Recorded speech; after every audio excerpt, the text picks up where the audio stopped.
Liqaan Itoophiyaa fi biyyoonni mala guddinaa keessa jiran dabaluu akka danda'u baankiin addunyaa beeksise. Mariin sadee hidhaaromsaa guddicha Itoophiyaadhaa marsaa arfaffaan magaalaa Finfinneetti geggeeffamuu eegalee jira. Oduu biyya alaatiin hundeessaa fi abbaan qabeenyaa kaampaanii Facebook Mark Zuckerberg guyyaa dhuma addunyaarraa of eeguuf da'oo jaarrachaa jiraachuun dhaga'ame.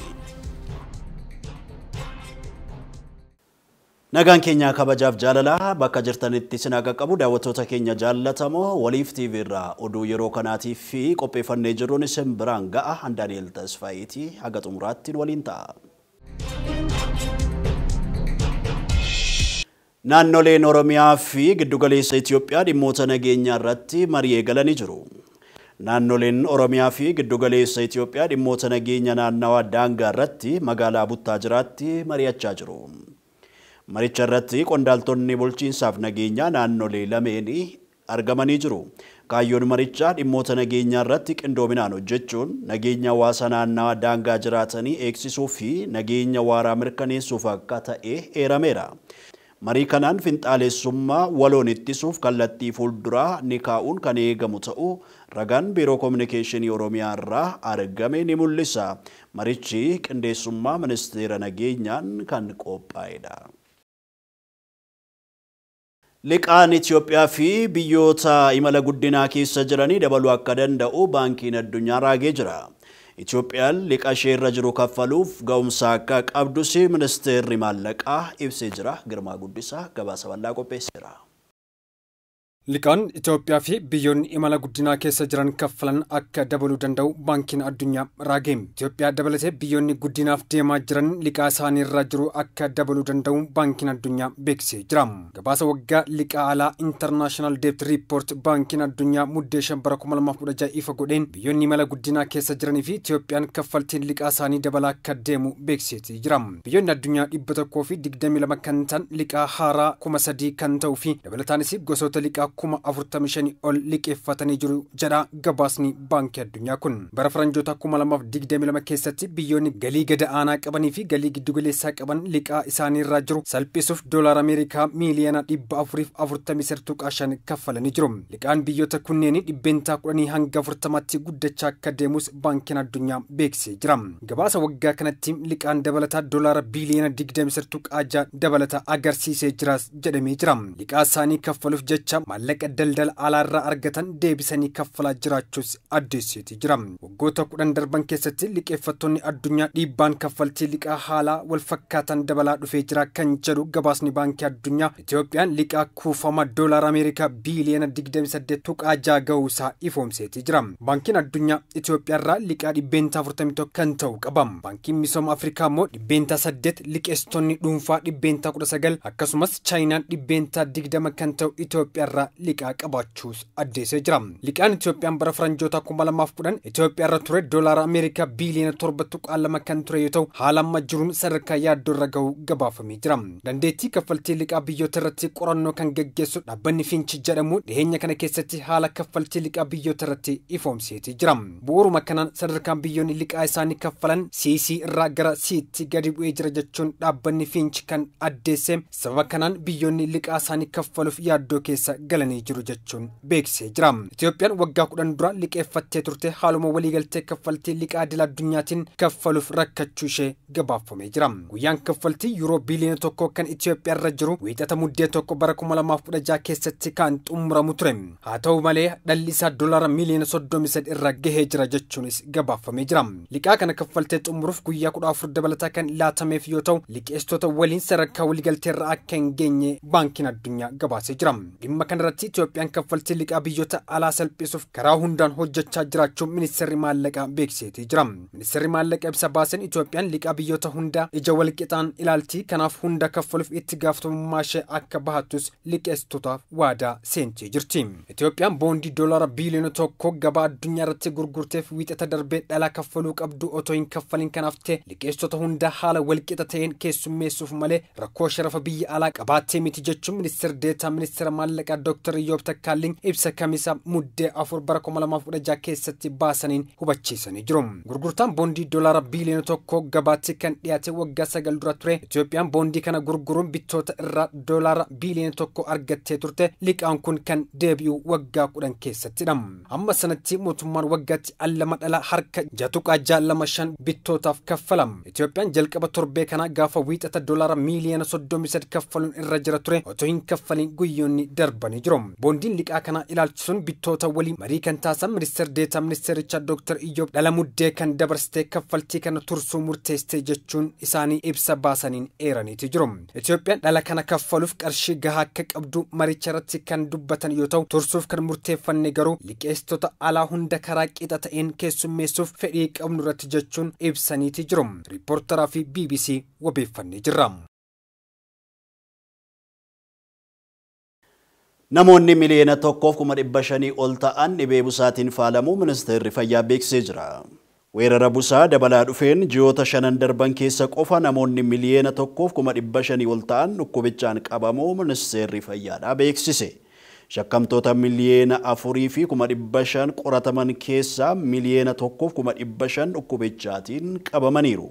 Waggoota 3 darban keessaa weerarri dhukkubichaa daran dabalaa jiraachuun eeramee jira. Bara 2023 keessa qofa namoonni 330 ol ta'an dhukkubichaatiin qabamaniiru. Weerara busaa lixa Oromiyaatti mudateen lubbuun namoota hedduu harca'aa jiraachuunis ibsamee jira.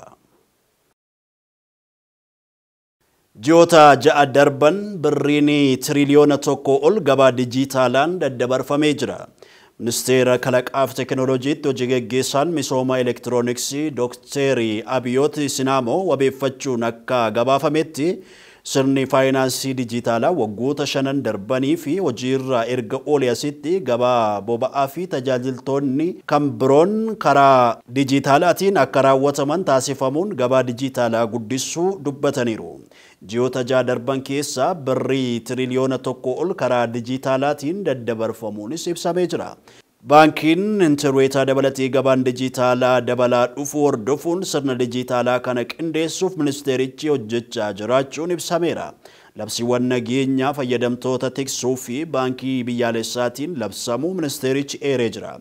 Baankii dijitaalaa hojiirra oolchuu maallaqa baankii ala socho'uu hir'isuuf kan tajaajilu ta'uu hojii gaggeessaan kun himaniiru. Dhiyeessii intarneetii, hir'ina meeshaalee elektirooniksii fi hir'inni hubannoo itti fayyadama faayinaansii dijitaalaa rakkoolee seekterichaa rakkoolee jiran furuun bara 2025tti tajaajila faayinaansii dijitaalaa biyyattii guutuu keessatti dhugoomsuuf hojjetamaa jiraachuunis eeramee jira. Mariin sadee hidhaa guddicha haaromsa Itoophiyaa marsaa arfaffaan magaalaa Finfinneetti geggeeffamuu eegaleera. Marsaawwan darbaniin mariiwwan geggeeffamanii fi dhimmoota garaagaraa irratti waliigaltee irra ga'uuf kan xiyyeeffatame ta'uunis ibsamee jira. Beenyaa Shiiramuu akkaataa nutti dhiyeessa. Mariin gamsadee hidha guddicha haaromsa Itoophiyaa marsaa arfaffaan magaalaa Finfinneetti geggeeffamu eegalee jira. Mariin marsaa arfaffaa biyyoota sadeenii Itoophiyaa, Jibtii fi Sudaan hirmaachisee fi ijaarsa hidha guddicha laga Abbayyaa irratti xiyyeeffate magaalaa Finfinneetti taa'amuu eegaleera. Mariin irra eegalame ministeerri muummee Dr. Abiyyi Ahmadii fi pirezidaantiin Jibtii Abdul Fattah al-Siisii jalqaba adoolessaatti wal arguun ibsa waloon kennanii hordofuun kan taa'amaa jiru akka ta'es ibsameera. Marichi hooggantoonni biyyoota lameenii bakka bu'oota biyyoota sadeeniin mariin taasifamu akka ariifatu dambiiwwanii fi qajeeltawwan gadi lakkisaa fi guutinsa bishaanii haaromsaa irratti waliigaltee irra ga'uuf kan xiyyeeffate ta'uu dursaan garee mari'attoota Itoophiyaa ambaasaadar Dr. Injiinar Silashii Baqqalaa barreeffama gama miidiyaa hawaasummaa isaaniin ibsaniiru. Itoophiyaan akka lakkoofsa warra Awurooppaa bara 2015 qajeeltoo irratti hundaa'uun akka qabeessummaa fi sababaan fayyadama laga Abbayyaa irratti ejjennoo qabdu kan itti fuftu ta'us eeraniiru. Marsaawwan darbaniin mariiwwan geggeeffamanii fi dhimmoota garaagaraa irratti waliigaltee irra ga'uuf kan xiyyeeffatu ta'us kaasaniiru. Itoophiyaan bara 2015 sadarkaa dureewwaniitti ibsa waliigaltee qajeeltawwan mallatteessitee bu'uureffachuun marichaan waliigaltee fayyadamummaa qaqqabeessaa fi